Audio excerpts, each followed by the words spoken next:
Topic Thunder, it's Topic Thunder.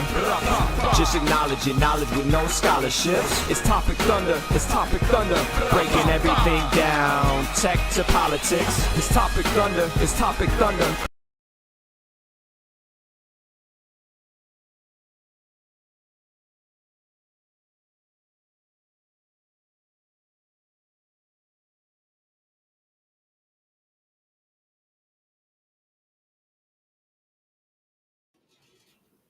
I have legitimately no idea what just fucking happened there. Welcome to the show, ladies and gentlemen. Hi, whoa, we're actually live to the planet? I thought we were like, all right. Yeah, we are. The Open didn't play, and I apologize to Biz. My apologies. For some reason, the Open did not play. So that is technical difficulties that I did not anticipate. Everything was looking good. Everything was going good. And then I went to hit play and nothing happened. So we were in a rough departure from port aboard the USS Rapapa. Ladies and gentlemen, welcome to Topic Thunder. Barely had a chance to hear the man. The Open is done by our friend Biz. He might be joining us shortly in the world's most dangerous chat zone. We call it the Thunderdome. And Aaron Peterson is already there. Hello, Aaron Peterson. And Adrian also in the world's most dangerous chat zone. So if you're not familiar with the show, welcome. I think we're still on Twitch. I haven't checked that. Adrian is joining us from Twitch. So is all right. So Aunt there Chris. we are. Aunt Chris is on Twitch too. I know we're on YouTube. You see right there on the bottom of the screen. It's scrolling right here on the bottom of the screen. How to find us? If you're not already watching, I don't know how you don't see that. But anyway, we're here. We're live, and we should introduce ourselves. My name is Brooks, and that is Ben. We fashion ourselves. Oh, Courtney's back. It's been so long. Yay! I was just thinking of Courtney. I was like, oh yeah, the show's today. It's been a long time since Courtney's joined us. I hope she comes back and joins us soon. Here she is. Excellent. Ryan Hansen, Ma Jordan. It's now an all-star cast. We're just missing a few folks. That I'm Indeed, sure I will see Ma There's Jordan Dad tomorrow. F. and Brooks right there too. Yeah, and, both VIPs in the house. Yes, sir. Amy Cleaver in the house. Aunt Chris. It's a full house. Hey, everybody's happy to see Courtney. Welcome back, Courtney. We've missed you. Yes. As always, and you never know. There might be a Stony McGee out there somewhere. Billy Wack will drop in. Bobby Suzuki. Lockport Joe. Bobby Suzuki's out there. Bobby Suzuki's waiting to hear from. We just need to say the word. 2 letters and then like funk, but not funk. If we just said that, it would draw him out, but we're not going to do that. And we've seen such luminaries as also Mad Mark, Oslever, Supreme, and on the show. So Texas Ted is showing up. Ted is showing up, and that's the beauty of the community. Everybody's, if you're busy, you can't show up. That's fine. We're here. If you drop by, we're here. Yeah, we're info tenders. You walk into the Internet Saloon at your own will. At sometimes in this one, folks, and at your own risk as well. Yes, and again, what Ben said, we're infotainers, I guess, or infotenders. I don't know which one. Like better. Bartenders, but we dish out information. Dad F. and Brooks in there with you saw that too, huh? Everywhere, huh? You can't get away from it. Anyway, get away from him. Anyway, ladies and gentlemen, welcome to the program. It's been a few weeks since we've had a chance to sit down and chat. So there's been a lot that's gone on. There's a lot to get to. We're gonna do our usual best to kind of balance the heavy and hard and the funny and the light. And I think that's something that we a line that we walk very well. So we can't really do that before properly live-aiding ourselves. And over the Thanksgiving holiday, the pretty lady and I came across a lovely Polish vodka at a Polish, I guess, deli / grocery store in Lamont. It's called Selena's Market. If you're out there in the Lamont adjacent area or even close, it's a 38-mile shot for me from downtown, and I drove there to visit the market, buy some Polish sausage, got some fantastic produce, sauerkraut, all officially Polish, and we walked by the liquor aisle and we saw this vodka, and we were like, okay, that's Podorewski, and of course, named after a famous Polish person.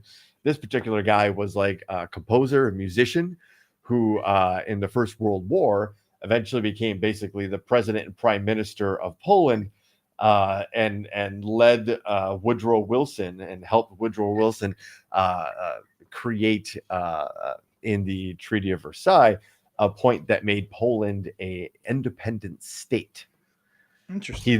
He then after World War done and I'm not gonna lie, the Treaty of Versailles was just basically a pause, an armistice, just a pause between which we'll get into. There's a current day Treaty of Versailles, so to speak, going on in the Israel-Hamas war. Which funny how that the what he was the first president of Poland too. And everybody. So in true Polish fashion, we're going to just say na zdrowie and stolat. May you live 100 years. So and he played a wicked piano, apparently. Mm-hmm. Interest out. So that was just straight vodka, right? Just absolutely take a shot of vodka, right? Well, okay. So we're just going to do that, right? Oh, Brooks is just gonna, but. I will tell you, when this is a smooth vodka that has like, everybody likes Tito's, so it has that smooth Tito's with, we can't escape, and everybody agreed because we poured this a little bit at Thanksgiving dinner for Aunt Chris and Dad F. and Brooks. It has a spice kick. It has a little like black pepper on the back end which it does. It kind of makes it very interesting. Also, interesting to note about this fine gentleman here. I didn't send you this one, Ben, but I will say this about the man. Hold on, I gotta find the link. He Russian politician and diplomat. Unfortunately, he actually led a long life. He fell ill on June 27th of 41. And despite signs of improving health and recovery, he died in New York on June 29th at the age of 80. So that's a long time to live for somebody born, like, if I scroll way back up, he was born in 1860. Dad F. and Brooks is going right out on a limb and saying it's better than Tito's. Well, it's not a limb. It's actually a really, really good vodka. I say, and not expensive either. It's on the cheaper side. I think we paid $20, but I've seen it for like 16. Yeah, that's not bad at all. No, not at all. It's really, really good, and it's a grain vodka too. Just so everybody knows, right? There's a difference there. His heart, this gentleman's heart, right? So he passed away. He wanted to be buried next to his wife, but they couldn't because Poland was on the other side of the wall. All that kind of fun stuff, right? So in 1992, after the end of communism in Poland, his remains were transferred to Warsaw and placed in St. John's Arth Cathedral. However, his heart is encased in a bronze sculpture in the National Shrine of Our Lady of Częstochowa near Doylestown, Pennsylvania. What? Yes. What? So the rest of his body. My brain can't even wrap itself around that. Like, how does that happen? In 1992, his remains were transferred to Warsaw and placed in one of the most beautiful cathedrals in all of Poland. Right. Okay. Makes sense. But they kept his heart. No. Before you close casket, we need heart. What the Wait, fuck? what? They encased of course, like what? No, we need heart. In random Pennsylvania? Like, what's the significance of Doylesville? Let's look where Doylesville, Pennsylvania is. And Ryan, you're like, okay, it's like southeastern Pennsylvania. What's going on there? It was honestly probably a place of like great Polish immigration. I know Pennsylvania, maybe, Ohio, yeah. Illinois, and parts of Wisconsin, but Wisconsin was more German. Same with Michigan. So maybe that, but I thought that was an interesting note as I was like, well, who is this guy? Let me take a look at his Wikipedia. Yeah, you go down the rabbit hole on that guy and holy shit, suddenly you come out, you're like, holy wow, that guy is interesting. And like legit, like after the war was over, he was like, I'm out. I got to go make some money. So I'm going to go back to playing piano and making music. Literally. It came to America and was like, I'm out. Crazy. We have a cousin nun. I have a cousin nun in Pennsylvania. There's an episode of Topic Thunder on the road. Doylesvilsky. All right. So, hey, and with that, yeah, let's go.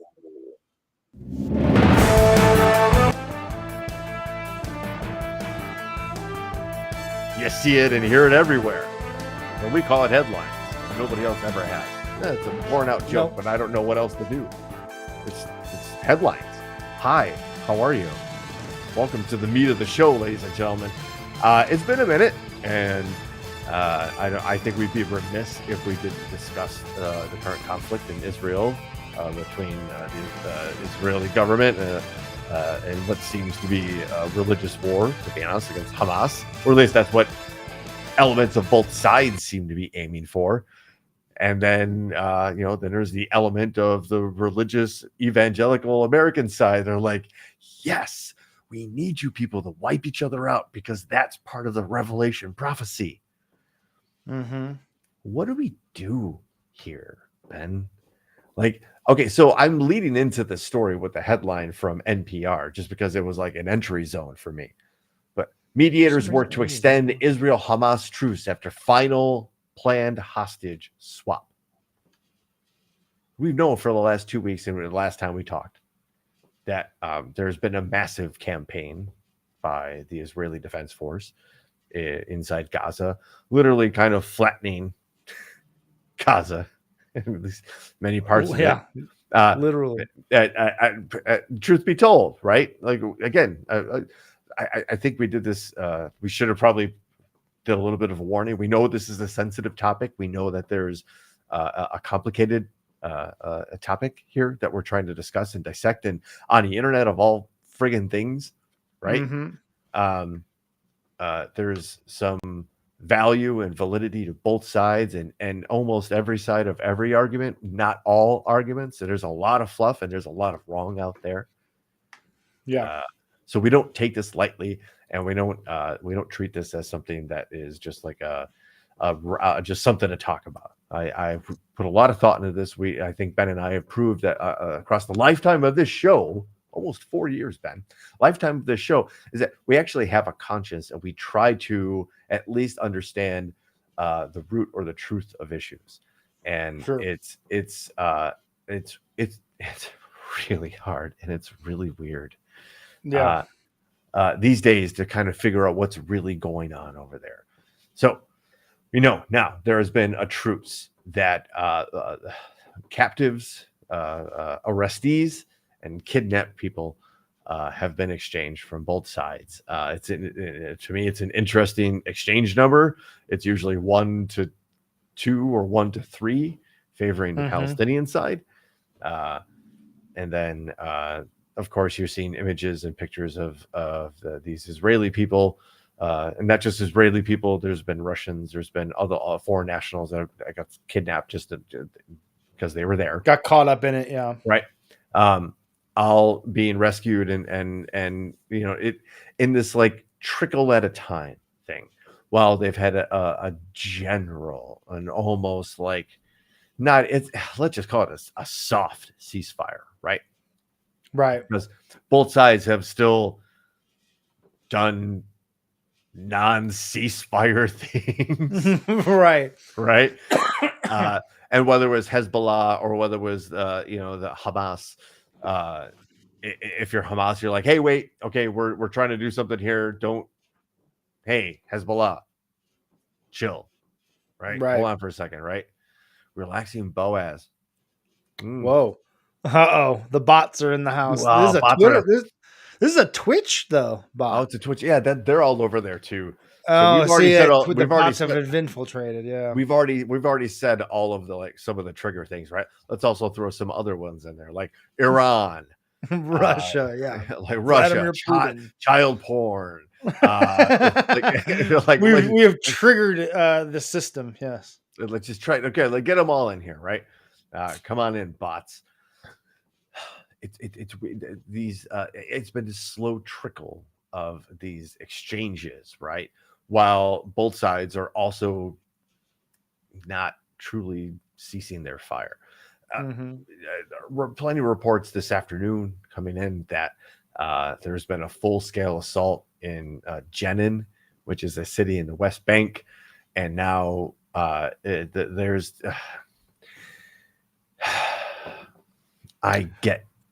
this at least seems like progress, though. And you've heard me bitching about the fact that this was just kind of killing people for a few weeks, and then there was a revenge factor that was at play here, and it seems like that, as at least in the 2 weeks that we've been away, to be at least to the point here where at least we're exchanging hostages, we're at least ceasing fire on some level, we're at least coming to the table for some sort of discussions and finding some middle ground, that this is at least progressing in a direction that is, you hope, going to lead to less civilian death, or at least temporarily. But we're still a long way from this thing being resolved in any way, shape, or form. Well, you have the Houthi rebels from Yemen launching ballistic missiles not only into Israel but now at U.S. warships in the Arab Sea. I think that's what it is. It wasn't the Straits of Hormuz. But you've got Hezbollah and Jordan. I'm sorry, Lebanon. Launching rockets and missiles, and Iran kind of backing all of it in a weird way, also like backing Russia. We've talked about that. At least we've talked about the connections between Russia and this whole mess. You want to know another connection that I literally I was 3 days old when I found this out. 3 days. Hamas attacked on October 7th. That date means nothing to us, nothing to you, nothing to me. Didn't think twice about it. That day is Vladimir Putin's birthday. Oh, no shit. We always try to temper the steel of conspiracy talk here. But when something is that obvious and has provided that much cover, especially media-wise, because nobody's talking about Ukraine now. Right. And governments are not like, well, we gotta help Israel, Ukraine. Yeah, you had a good run, right? There's been a couple of right-wing elections in European countries, Slovakia and I think Romania. Yes. That are clearly, I don't want to say Putin stooges, but they're Putin stooges. They were put there for a reason. They were helped the same way the 45th president of the United States was helped to his presidency by that same government.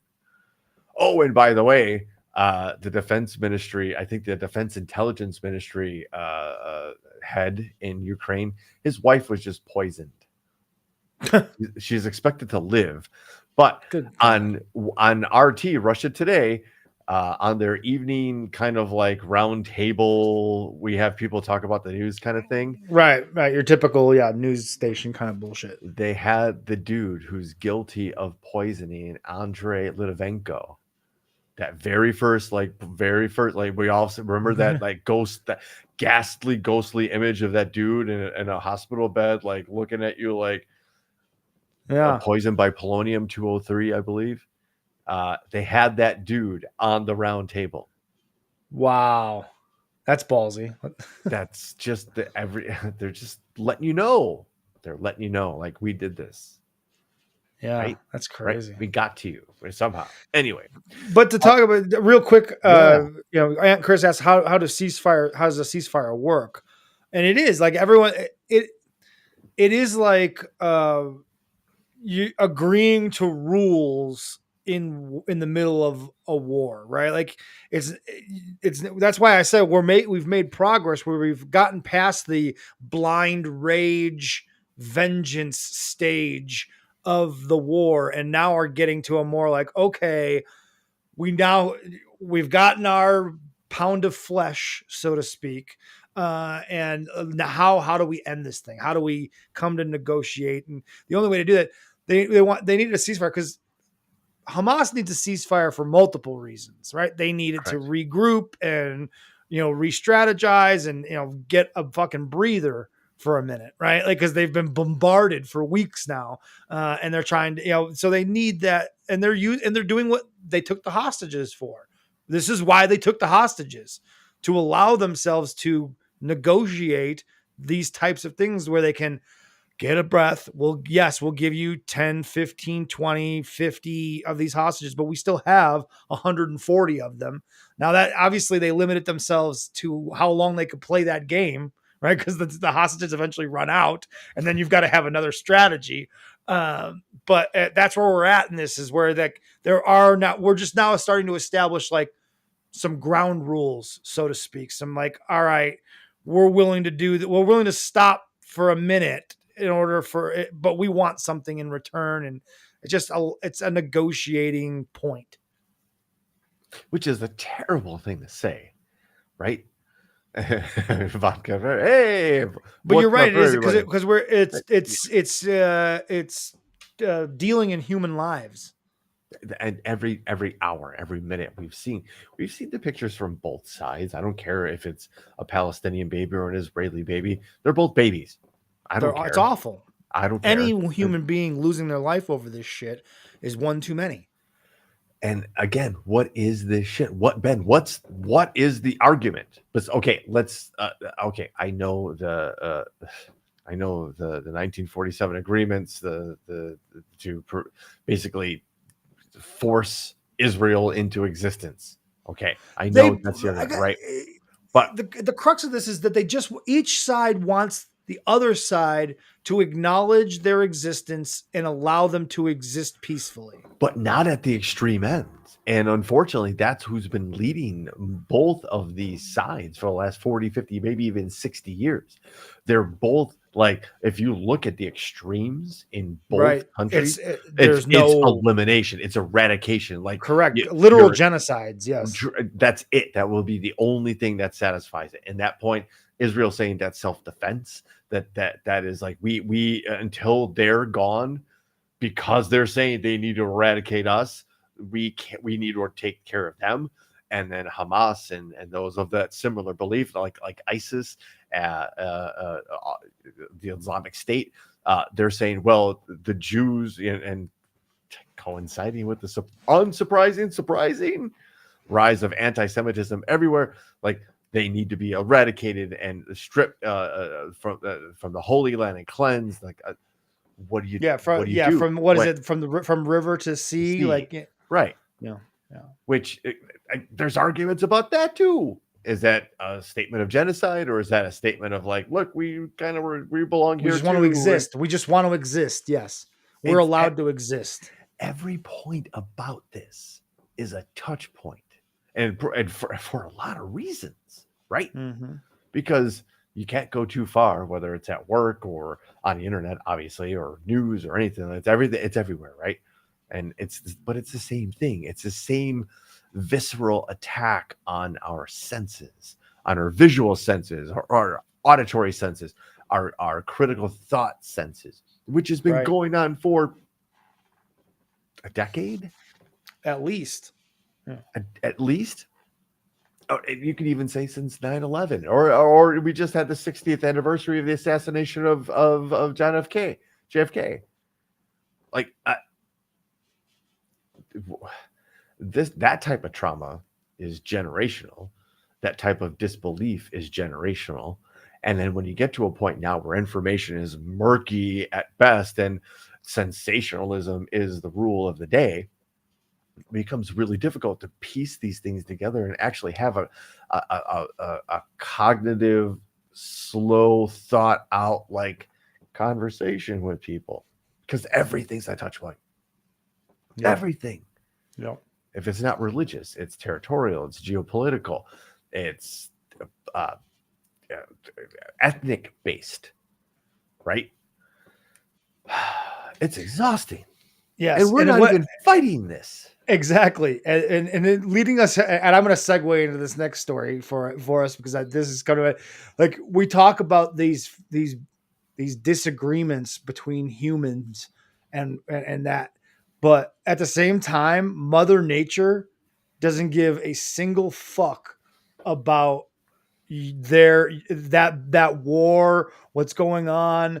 They don't give, Mother Nature doesn't give a shit because it's going to fucking have volcanoes exploding. And I don't know if you know this or not, but some volcanoes, like, it's really bad when certain volcanoes explode and erupt. It's not good for the whole planet, generally speaking. You mean this particular fissure in Iceland that's been opening due to tectonic plate friction?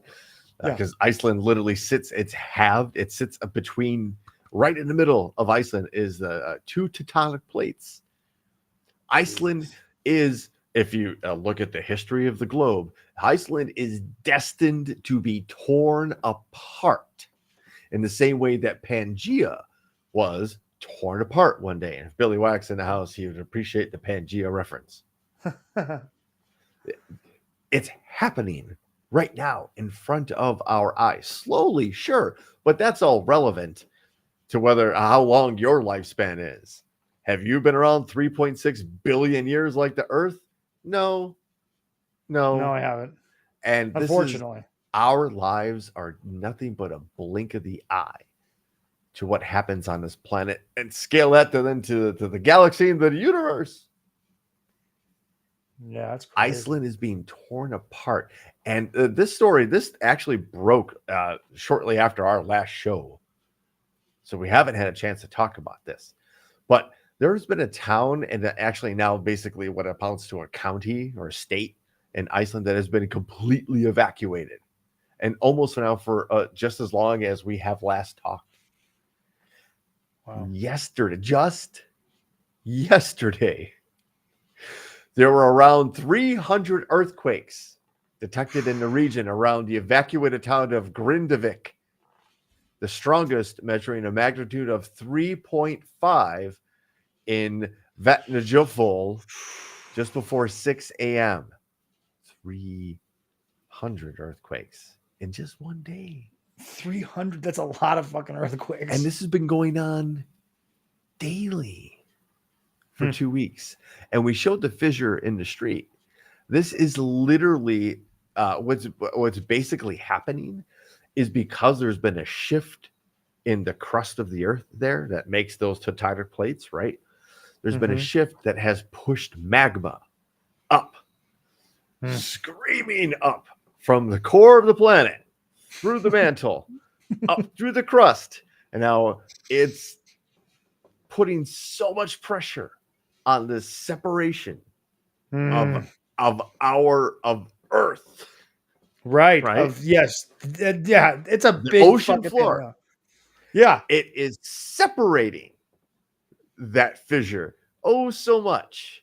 God. That you imagine, Ben, imagine, like, okay, there's an earthquake. All right, that happens rarely around here. In other places, it happens more frequently. Sure. Why is it? Okay, there was a little with these tectonic plates. This is far beyond that.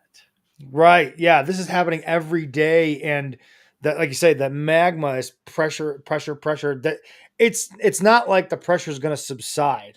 Like, it's going to keep building and building and building and building until boom. This entire region is sitting on a magma bubble that is going to erupt, and something we call a volcano. By the way, magma bubble is a metal band. Yes. That is definitely a metal band of some sort.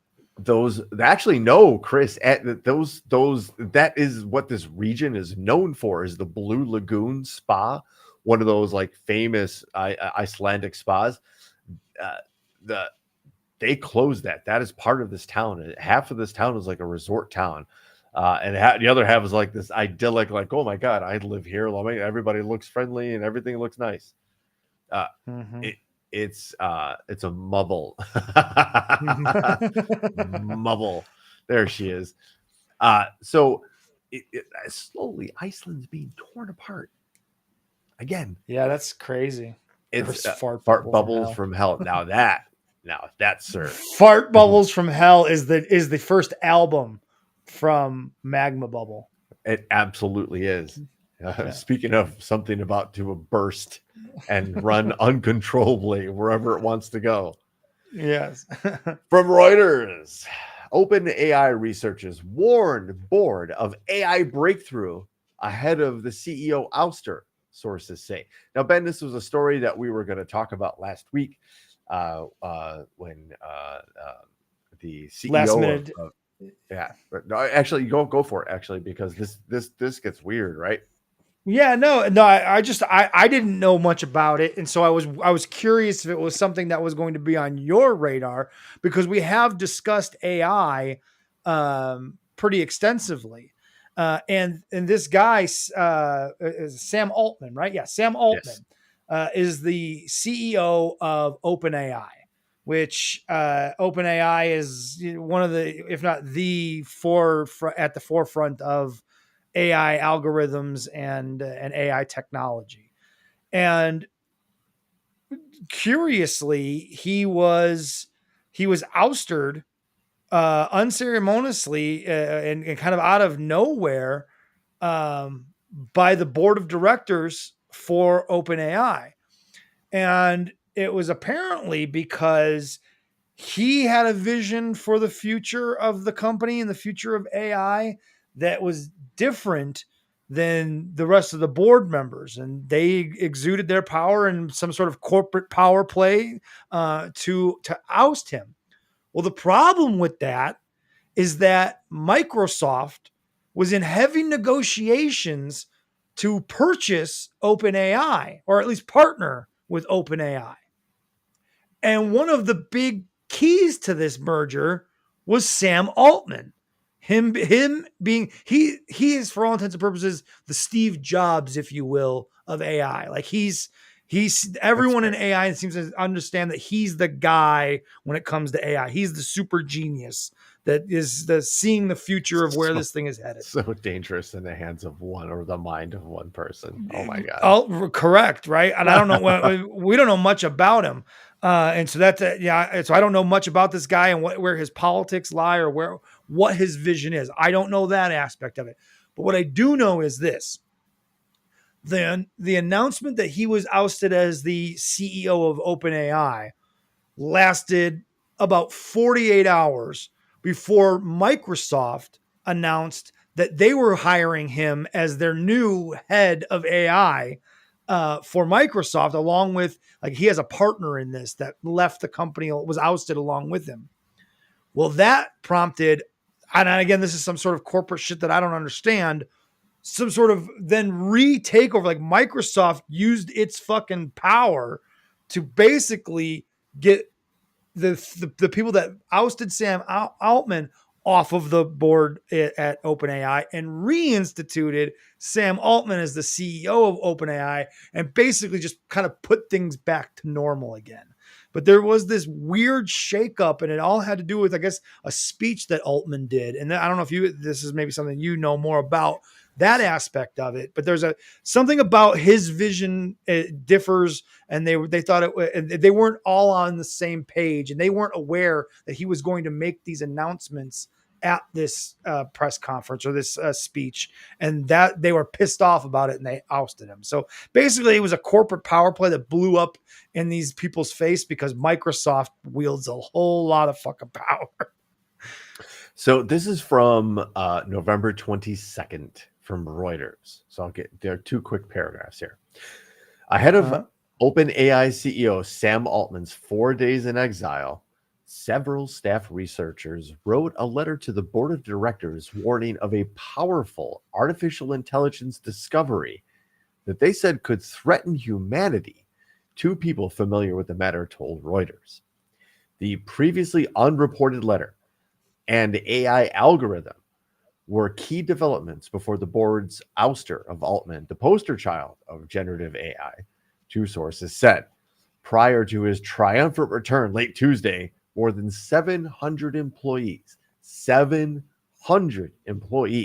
had threatened to quit and join Microsoft in solidarity with their fired leader. Now, that's leadership right there, by the way. Is it, or is that a cult? I don't know. Well, yeah, I guess you're right. Yeah. I guess it depends on your perspective. Sure. This is from or what they're into. That story we just read was from November 22nd. This is November 17th. Chat GPT loses its best fundraiser with Altman's departure. Artificial intelligence may be well known for generating human-like images out of whole cloth, but the software has public face in it. Sam Altman, the co-founder of OpenAI, which caused a sensation a year ago with the introduction of Chat GPT. We actually, you know what, Ben? We need to play with Chat GPT on the show. We should, actually, yeah.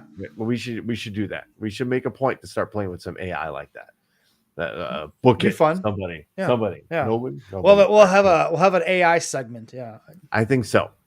Ask AI. Oh man, that could get weird. I think we just came up with something. I got to build a logo and a fucking jingle for that. You just gave yourself work. Yeah, he made a speech, right? And it got him fired.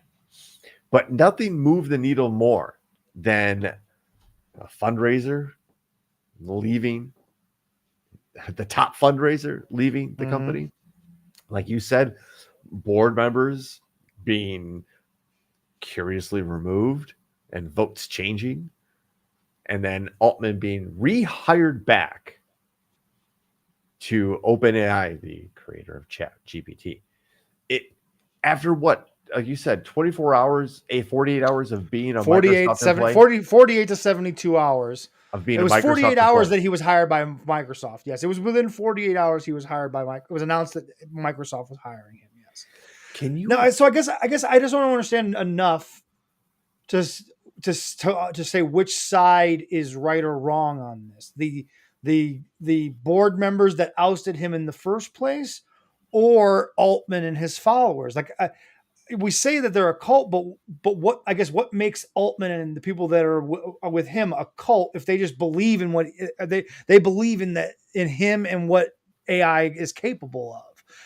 I guess help me understand how or which side, or how do we know, or maybe help clarify for me. And if you don't know, that's okay too. I don't. That's something we'll both have to look into. I really wish I could. And honestly, both show wise and professionally, I need to study up on AI. On yesterday, I attended what they call RSNA, the Radiologic Society of North America. They have this ginormous convention at McCormick Place. And I mean, it's like the auto show size. They have like both like sides of McCormick Place like taken up, right? Yeah. And it's nothing but radiologic oriented or adjacent companies, whether you make equipment or software or desks for radiologists with fucking heaters and lights and shit, like everything you could possibly imagine, right? From luxury to bare bones.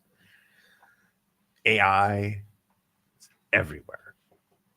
Yeah. Everywhere. From greeting patients to updating them about wait times on a screen, to legitimately moving x-ray equipment. Once a patient steps up to the x-ray board for a chest x-ray, the machine just moves up on its own to where it should be, given all the information that's been fed.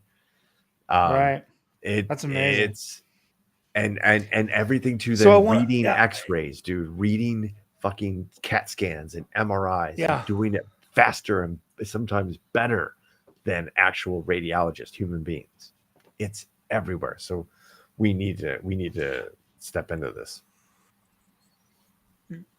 Sure. So a couple of points that the world's most dangerous chat room is making. First, Gigi makes a great point in comparison to the founder of WeWork. I know she, like myself, is a big on documentaries and TV, multi episode documentaries. And there have been some about the WeWork guy and some other workplace guys that have turned into like a cult like figure. So I know that culture exists. And so I'm interested. So I think I'm going to do a little bit of digging and go down the rabbit hole a little bit more on this Sam Altman dude, because if he is that, if he is the start of some sort of new AI cult, and burying the lead on this whole thing is that what the fuck is the technology that could change humanity that they are suddenly very scared of humanity? What the fuck is that?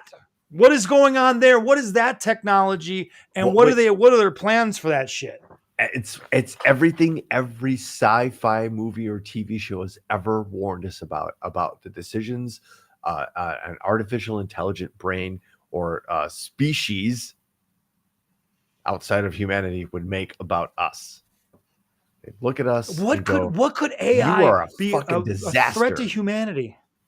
I mean, I know we've joked about Terminator, right? But is that seriously where we're headed with this thing? This goes back to like a 2001: A Space Odyssey. Like, what would an intelligent robot do when faced with the dilemmas of humanity? It would 9 times out of 10, it would sit there and go, well, you guys are your own fucking problem here. Actually, you've spent every resource on this planet, polluted it to such a degree that you're changing the climate of the planet artificially. Wow. And you're causing your Never own thought of that. doom. Well, I know the solution. Kill you. You're eliminate the problem. The fucking disease. Like, it's been said before, like, if you look at us, humans are like a bacteria on Earth. If you look at the way we spread, look at Bill Hicks, yeah, virus. Yeah, there you go. Exactly. We've spread. If you look at Earth over a time lapse, it would look like a mold.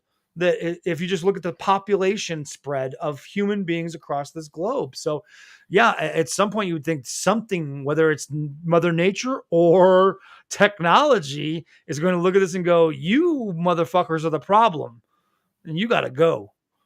So yeah, that's crazy. That's the beauty of the Marvel villain Ultron. That was absolutely never, ever, ever truly well spoken in that horrific movie, Age of Ultron. In that Ultron was so cold and calculated and when tasked with the defense, the original Ultron was built for defense.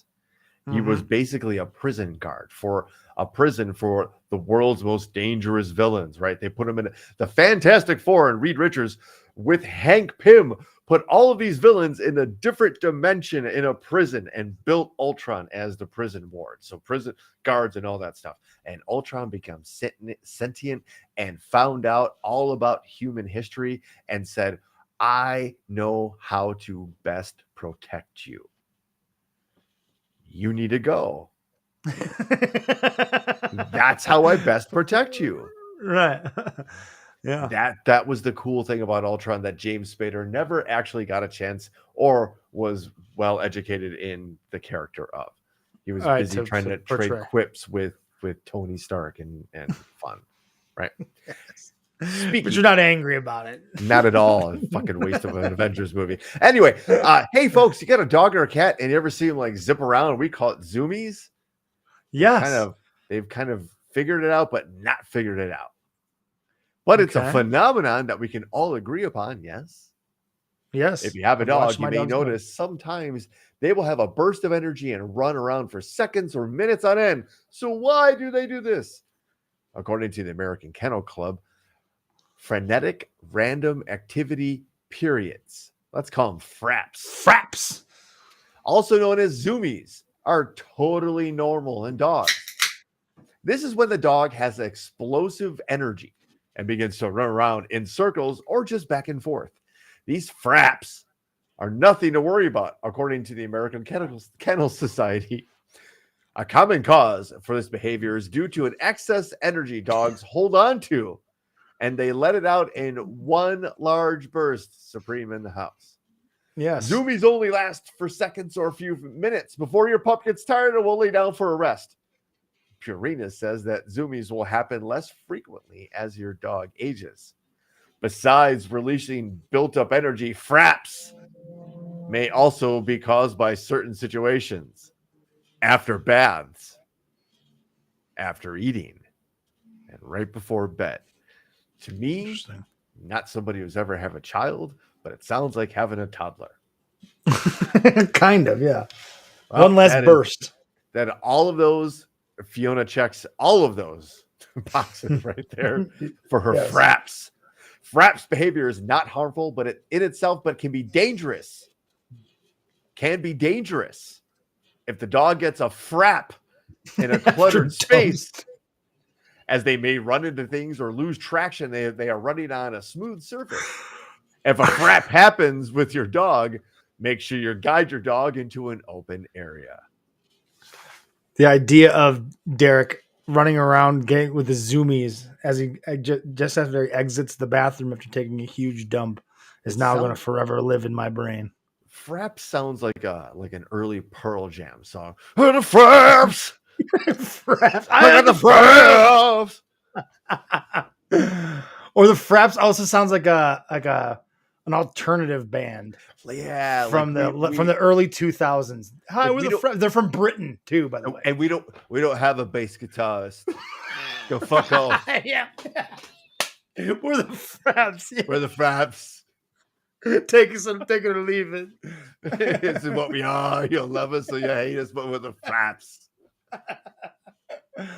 Anyway, speaking of dogs, lawmaker George Santos insists he won't resign ahead of a vote to expel him. Segue of the show, right? Thank you. This guy, dude, I'm telling you, the movie and documentary that's going to come out about George Santos is going to be epic. For this guy, we had a good time with Madison Crawford. Yes, and we thought that was a fucking circus. Whole new Pardon level. my French. This dude right here is a whole new level. But also, Ben, as I pour another a half shot of this delicious Polish vodka, recognize the pattern here, though, right? You have Republican lawmaker, young superstar, clearly unqualified, probably criminal, ascending to this congressional spot, right? That then gets caught up in all of this corruption and obvious fraud and I mean all of the things. Right? We covered Crawford, and we've at least touched on Santos and his fraud, right? Right, correct. You certainly know about it if you've been following us. Yes. What is the playbook for both of them? It has been, if you kick me out, I'm going to tell all about everything that really goes on. And there's a similar theme going through both of these stories. And it is a literally word for word, quote for quote, drug or cocaine, pick your quote, fueled sex parties and orgies and massive insider trading. Both dudes are being kicked out of the party, right? You're not cool, man. You're harshing our vibe. Yeah. You're gonna fuck it up for everybody else. You're harshing our vibe. Yeah, you're gonna fuck it up for everybody else. You gotta go. And and Mm-hmm. these dudes don't know how to process that, how to behave properly, and like, oh shit, like not look inward and be like, maybe I'm a douchebag amongst douchebags. That's saying something, but maybe I'm correct. A douchebag. Right. Yeah. Right. When a group of douchebags thinks you're a douchebag, how big of a douchebag must you be? Or you go, well, fuck you. I'm going to call the fucking cops upon your fucking party. Motherfuckers, you kick me out. I'm going to show you. I'm going to tell them all about that cocaine you're doing. Mm-hmm. Yeah, for real. That's exactly what those guys are doing. They're getting kicked out of the party and going, I'm going to call the cops on you. Getting kicked out or primaried in Crawford. That was the other threat, right? That being primaried. So both being forced out by their own, which is saying something. Oh, just a little something about the credibility and character of what we used to know about the Republican Party. But yeah, wanted to kind of throw a little shout out there to George Santos, if that is in fact your real name, dude. That guy, and it's not. By the way, yeah. Spoiler alert: it's not. It's not. So yeah, that story when we know most of it at this point. I mean, he completely lied about basically everything about himself in order to be elected to Congress, and he got all the way. Like, it's out of a movie. You wouldn't think that it's truly possible for someone to just straight up lie their way to becoming a sitting member of Congress. And here he is, a literal sitting member of Congress, and he bold-faced lied to everybody to get there, got caught, and is still there because they just don't know what to fucking do with him. A Brian Strand reference in the Thunderdome. It's almost like the equivalent then, I guess, is if Borat ascended to like a political seat like that. Right. The national political office. Yes, if he'd a complete like falsification of a human being. From financial records to appearance to name to identity, all of it, and just like, if I wish that was the end game, right? I wish that was his end game. That it was, hey, he gets elected to Congress, and his first speech just exposes himself as, this is just to show everybody how ridiculously easy it is to become a sitting member of Congress. I lied my way to get here in a very Borat fashion, like the joke's on you guys, right? No, it's the exact opposite of Borat. Like, this dude legitimately lied his way to get into Congress, thinking that no one would find out, even though, like, it's one of the most vetted things you can do is run for major political office. Right? Your background is going to get looked into 100% of the time. You would hope so, but Donald J. Trump was also elected president of the United States and had a very murky. Well, I think a lot of people knew his background; they just didn't care about his. Wow. But that's a different argument. Hey, why don't we skip the plastic bag story? Sure. Because we were talking about just absolute farces in Congress and people who don't actually deserve their post. This is Senator Kennedy. He of Louisiana, Republican. It won't take you long to figure that out. And he was having a discussion in Congress with a Dr. Megan Rainey of the Yale School of Public Health. I'll let the rest of the clip take the rest of the way. Let me ask you this. Why do you think that Chicago has become America's largest outdoor shooting range? Do you think it's because of Chicago citizens who have no criminal record, but who have lawfully a gun in their home for protection or perhaps for hunting? Or do you think it's because of a finite group of criminals who have rap sheets as long as King Kong's arm? So Mississippi, Louisiana, and Missouri actually have higher firearm death rates. Obviously, there's certain... What about Chicago? So I don't live in Chicago. It's not my primary area of research. You don't have an opinion on that? I think there's easy access to firearms combined with environmental conditions, lack of great education. There have actually been studies showing that when you green vacant lots and repair abandoned buildings in urban neighborhoods, you see decreases in gunshots, in violence, as well as in stress and depression in the neighborhoods around them. No disrespect, Doc, but that sounds a lot like word salad to me. Oh my God. What the fuck? Wow. I shared something. This is one of those things that we did not communicate on this at all. I did not know this was coming. And right before we went on the air on my Facebook page, I posted a clip, a quote from that guy and the response back from that lady.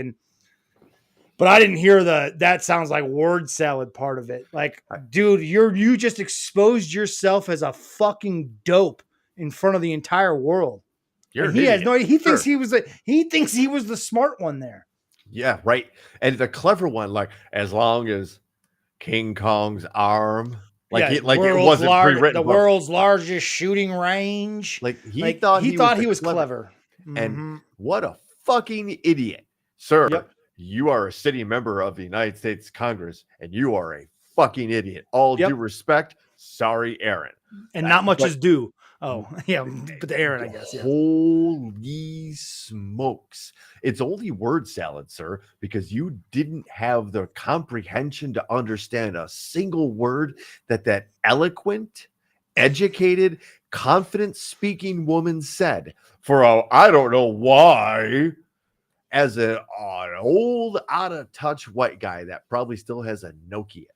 Yep, I said this when I posted this on my Facebook page. My immediate reaction was this: I have entered into a number of conversations / debates, arguments about guns and gun control over the years on social media. No. Yes, lots of them, and I could tell you with 100% certainty, anyone that brings up Chicago in a discussion about guns is totally uneducated on the subject they are speaking on. And they have no idea because they've heard on their favorite Facebook page or their favorite political show that they watch or podcast that they listen to, they have heard this narrative pumped out from the conservatives for years now. And they don't understand the underlying things of this that, you know, they don't understand what you have to understand that Chicago, within 20 minutes, you can be nowhere near Chicago. You can be in an entire different county. You can be in a different state that allows different, and the different counties have different gun control rules and different states have gun control rules. And so, yes, Chicago has a significant amount of gun violence, even though they have significant gun restrictions and gun laws put in place. But those laws and restrictions only work if everyone around them also adopts those fucking restrictions and puts them in place. If you can drive 20 minutes and get a gun and bring it back to Chicago, it doesn't matter that Chicago has strict gun laws and gun purchasing laws in place. But you don't understand that if you live in West Texas, right? People have never been to Chicago and Chicagoland, a suburban Chicago, don't understand that a literal 20-minute drive, you can cross 3 counties in Illinois. In a matter of 45 minutes in some places. And you'll cross 4 different or 5 different towns. In West Texas here, you could drive 2 hours and not hit another fucking town. There's not a perception of people that don't understand. And when they bring up Chicago, it's only because they've heard someone else say that narrative.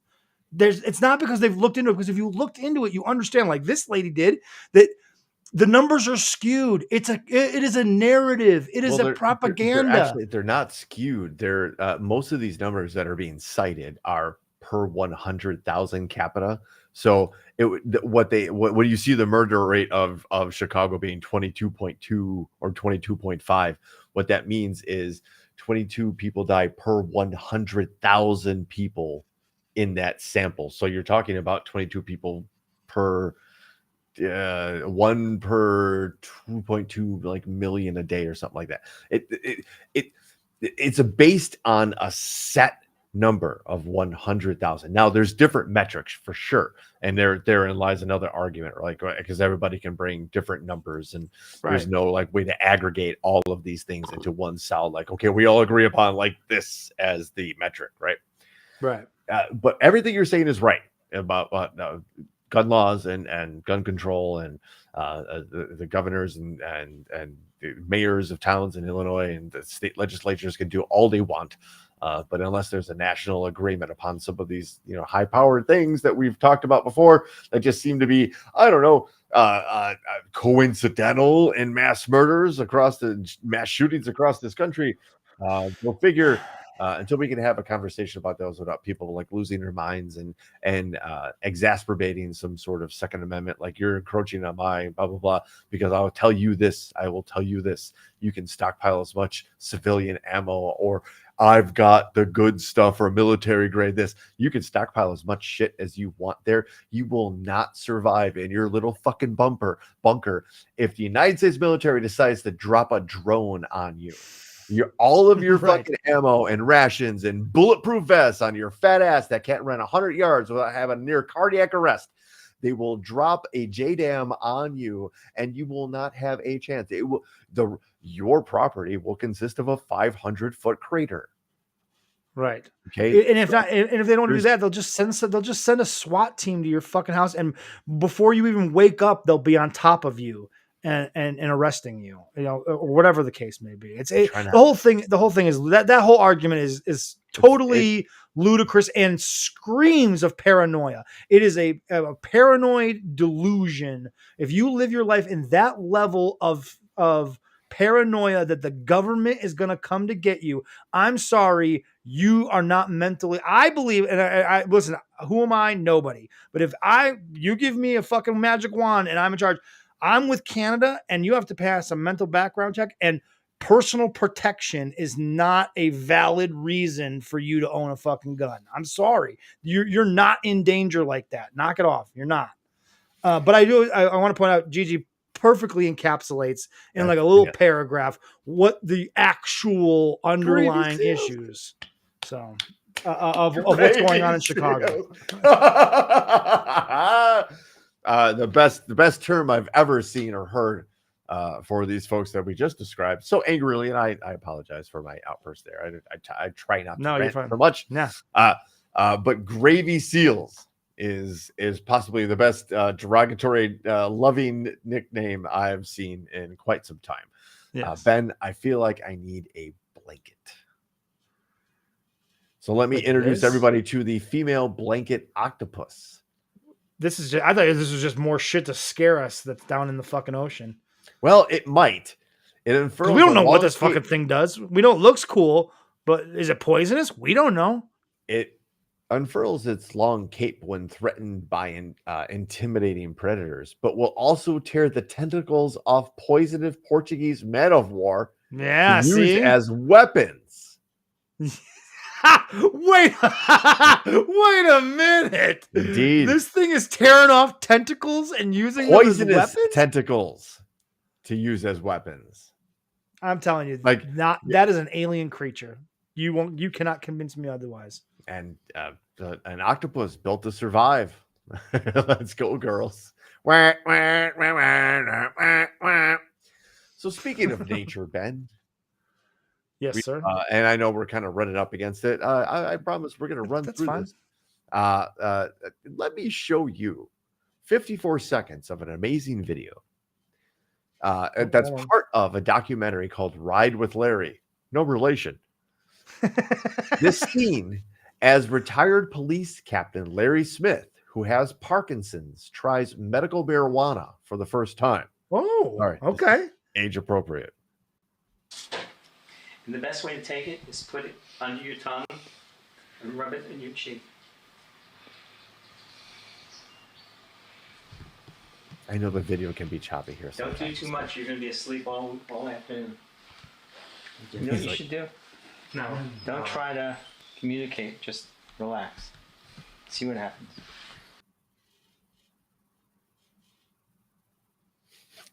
4 minutes. Wow. I think you're calmed down. So quickly. Isn't that amazing? He used just a single drop, and his hands afterwards were rock steady, and the dyskinesia left. It was coming back. It works most of the time. That's incredible. In fact, it's absolutely incredible. Now, I hope that's not faked in some way or something, and that's genuine, because that's genuinely incredible, and more people need to see that and explore what's really going on there, because that's a horrible disease, Parkinson's, to suffer through. And if it can give you a sense of normalcy and get your body under control in some fashion, that would be a huge breakthrough for those people. To understand with Parkinson's, like that man's mind is perfectly fine. Yeah, inside his head, he's fine. Yeah. His nervous system is absolutely going haywire and betraying him. But he knows that this is happening to him. But it's gotta be terrifying. And look what that happened. So Ben, are you saying that there's something waiting for us in nature that could help us move forward as a species? Dare I say, a more modern society? I think that's an understatement. Ben, let me introduce you to this story from Technology Network's Applied Sciences Division. Sustainable semiconductors made from birch leaves. Wait, the semiconductors that are so hard to make and manufacture and have like slowed down production of like automobiles and computers and stuff, those semiconductors? Nanoparticles made from pressure-cooked leaves could replace rare elements used in organic semiconductors. By pressure cooking birch leaves, researchers have produced quantum dots with favorable enough optic properties to replace some of the rarer elements used in semiconductors for optoelectronics. A new study suggests a new pressure cooking method developed by physicists at a university in Sweden in collaboration with researchers in Denmark and China can break down plant biomass starting material into nano-sized carbon particles called carbon quantum dots. Wow. The researchers also report they have succeeded in producing a bio-based semiconductor material of the carbon dots derived from birch leaves. This research is published in the Royal Society of Chemistry journal, Green Chemistry. That led me to wonder what the Royal Society of Chemistry is.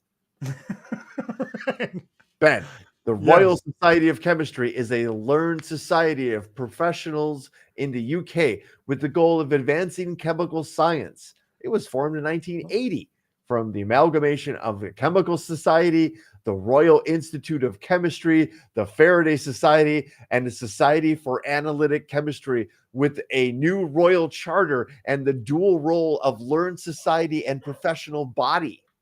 Now that's a word salad. 1980. So I'm going to turn it over to one of my colleagues to describe the rest of this. The society is organized by 9 divisions based on subject areas, local sections both in the United Kingdom and overseas.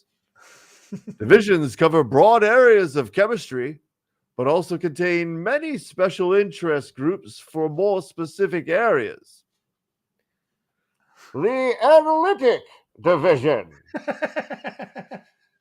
The Dalton Division. The Education Division. The Faraday Division. Organic Division. Chemical Biology Interface Division. Environment, Sustainability, and Energy Division. Material Chemistry Division. Industry and Technology Division. There are 12 subject groups not attached to a division. Thank you to everybody for your hard work there in providing those voiceovers. We appreciate your talents. Folks, I want to point out before we get to more exciting things like the lightning round, which is coming up, I promise. Ben, did you see this latest James Comer Hunter Biden shit? No, I have not. This is, I'll be honest with you, man. The entire Hunter Biden thing just screams of non-story. Everything I hear is just such a non-story. Like, I don't believe that he's a guy that has a fucking disease, a drug addiction. And he does things that drug addicts do, right? And makes poor decisions and does things. But is he some sort of super villain? I don't know. I don't see it. And again, not to change subjects, but every time I hear about Hunter Biden, I just think, why are we focused on him when the last sitting president, his children literally have been paid? They're very openly benefited from being close to the presidency of the United States. And the same people that want to get all up in arms about Hunter Biden have zero to say about the fact that Jared Kushner is paid $200 billion or whatever, $200 million, whatever it was. $2 billion. $2 billion from the Saudi Arabian government after the Trump administration sold the Saudi Arabian government millions, if not billions of dollars of military equipment. Or access to, I don't know, classified documents in a bathroom. I don't know.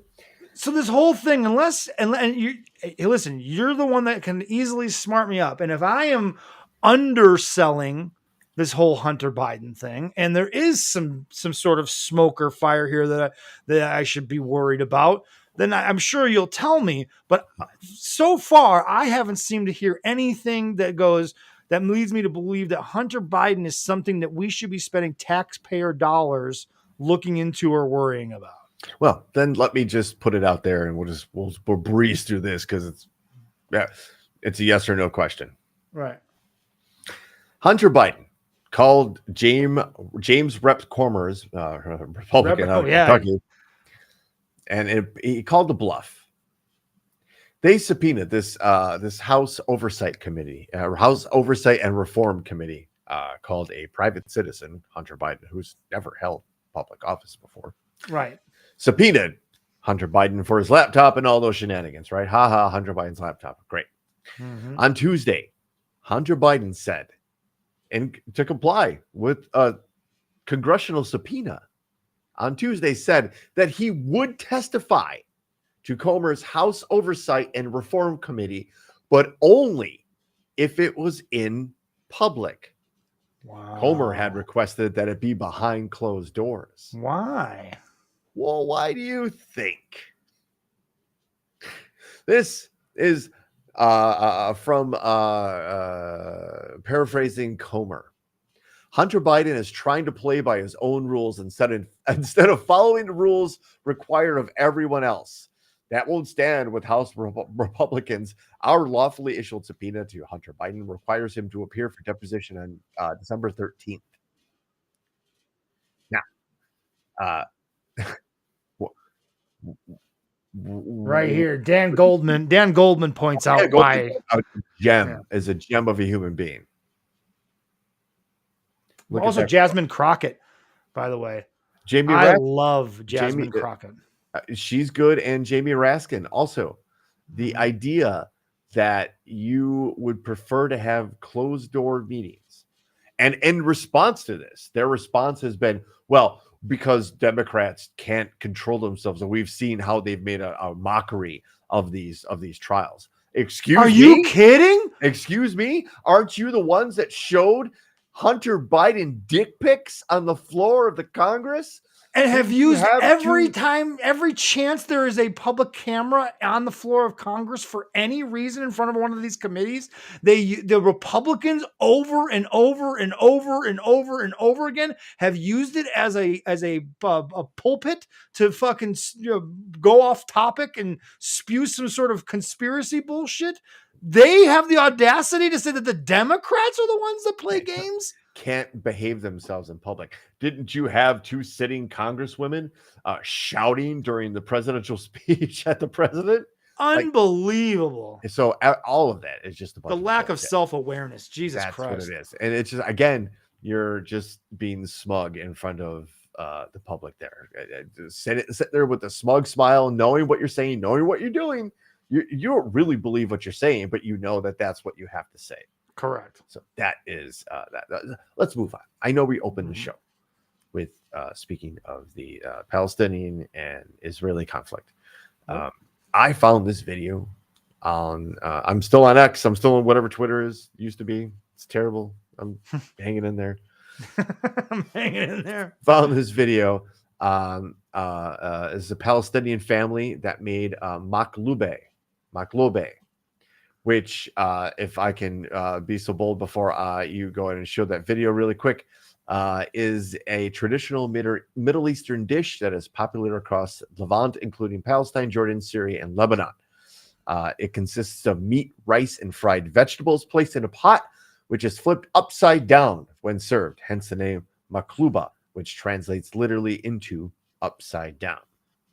Makluba can include vegetables such as fried tomatoes, potatoes, cauliflower, eggplant, accompanied by either chicken or lamb. The most common are cauliflower and eggplant. The ingredients are carefully placed in the pot as layers, so that when the pot is inverted for serving, the dish looks like a layer cake. And I'm sure you'll agree after watching this video, it's a little bit of art and a highly respected position for the guy or person, I guess, that gets to flip the pot. So take it away, Makluba. Cool.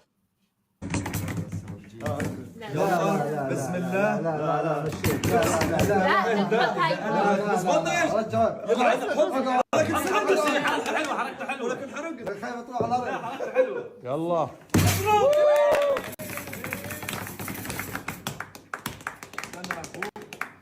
لازم كلكم تطبلوا عليها على فكرة قبل طبل أمنيتي لا الله Oh wow, it looks delicious.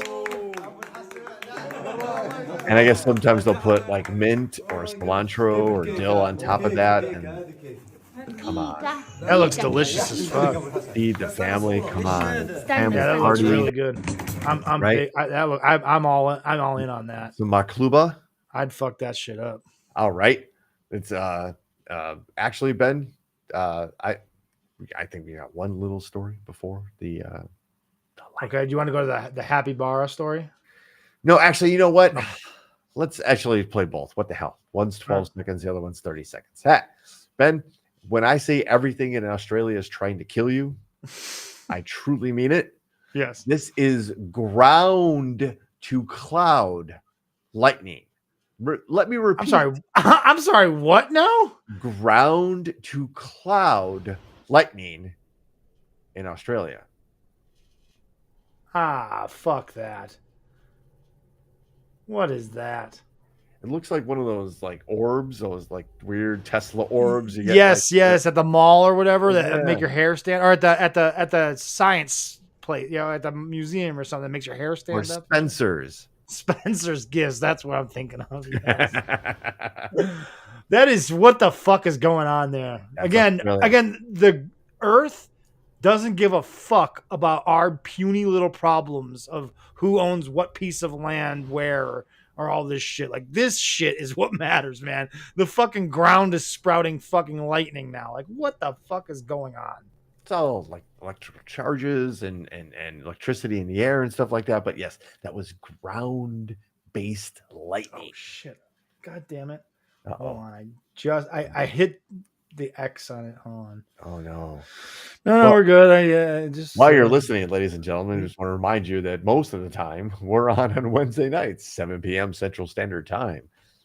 And as we stretch for No, we're good. I got it. We're good. We're good. Happy Bara. wanted to leave you guys before we got to the lightning round with a little we love cute animals besides dangerous octopus will steal the tentacles. Right. Usually it's hippopotamus or cows or Here's a something along those lines. bara and some ducks. Ducks and a chupa. What are they called? A chupa bara. Look at that guy's. He's loving that shit. He is, Yeah. please.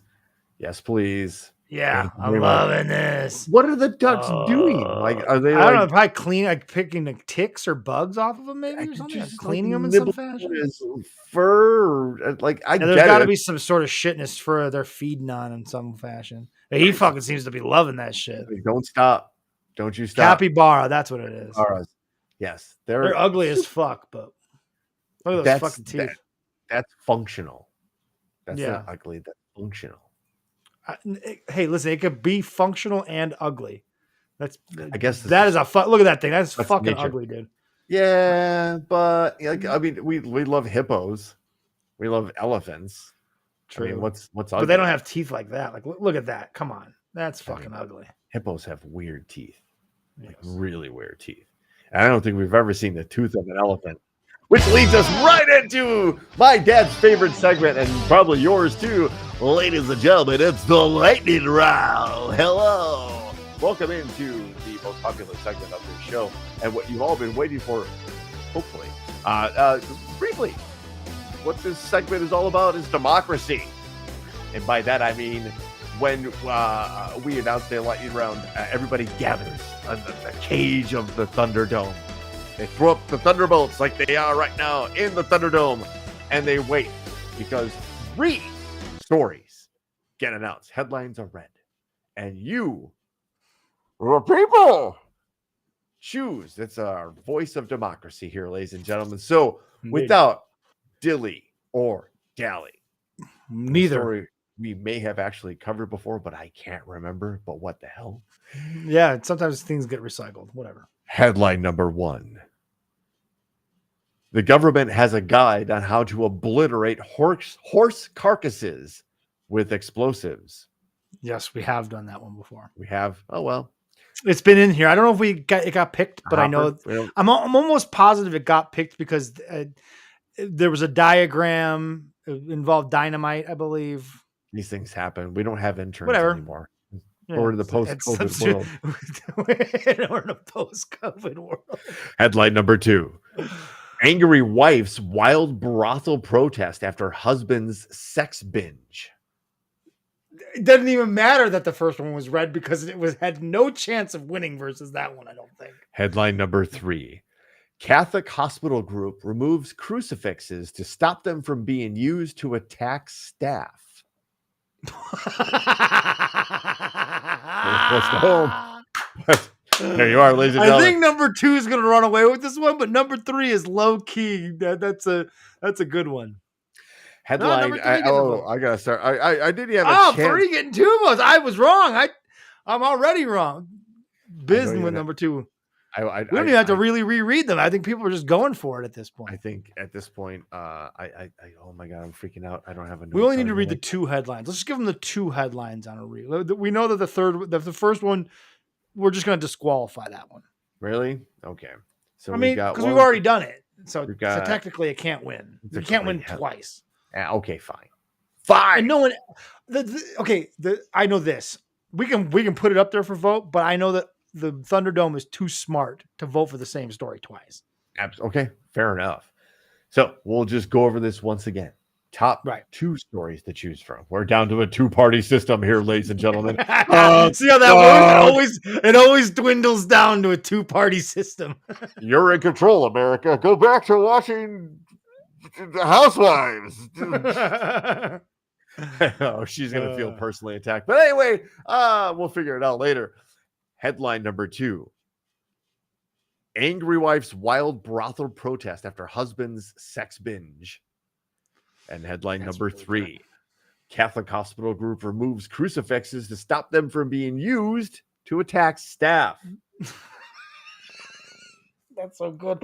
And the Thunderdome seems to agree that number 3, because number 3 seems to be running away with it. Billy Whack with another quote, like right there. If you've ever played Red Dead Redemption, sometimes you just want to blow your horse up and just let it be, just to figure it out. I've never, but I can probably understand the frustration.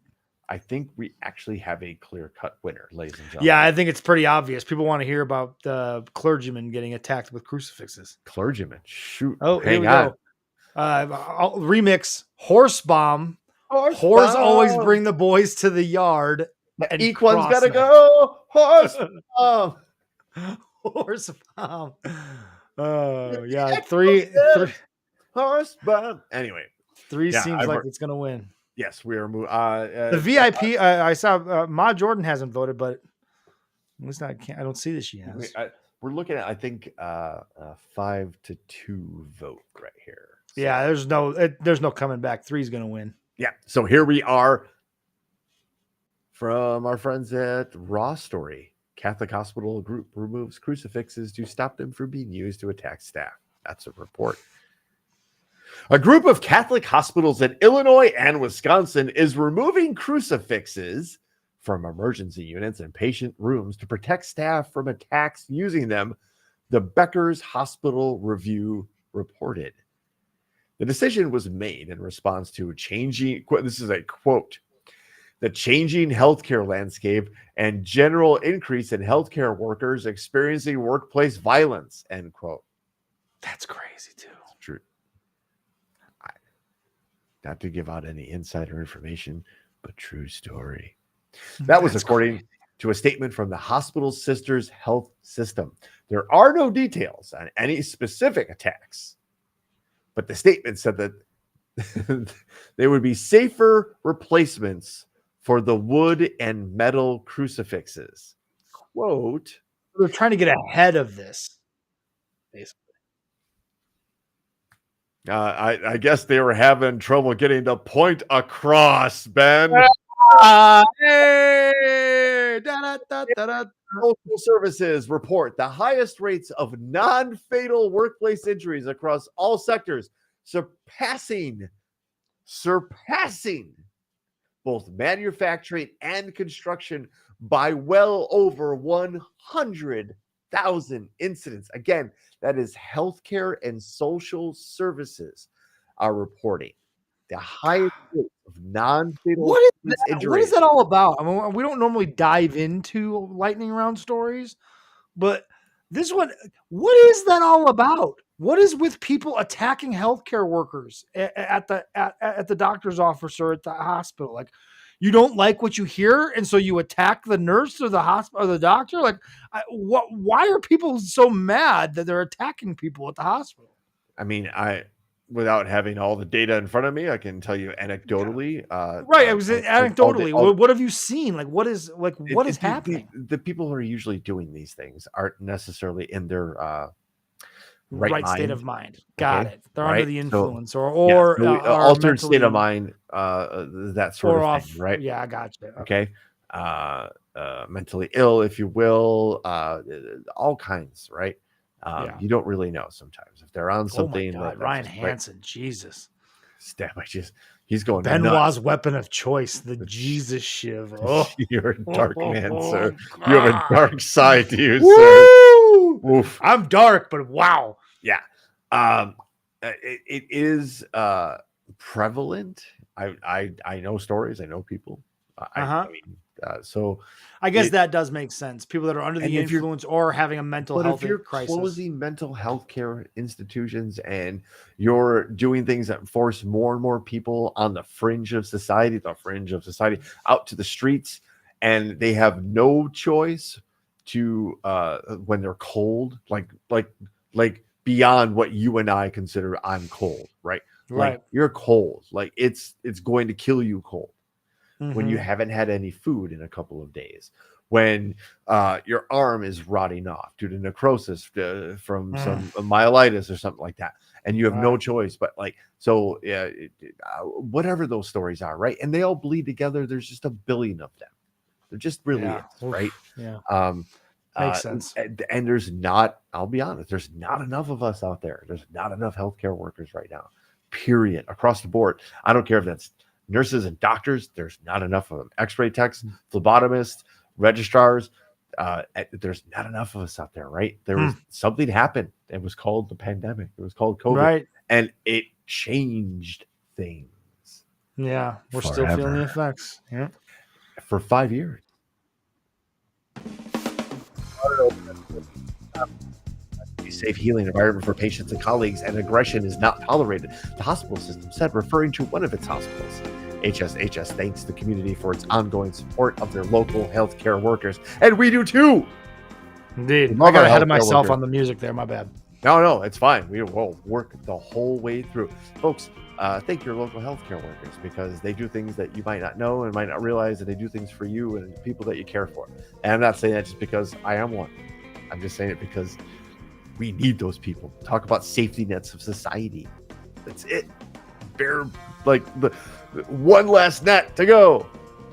Anyway, folks, we hope you enjoyed the show. We appreciate you joining us along this journey as we've set sail from port aboard the USS Rapapa. We're returning to dock, folks, for another week.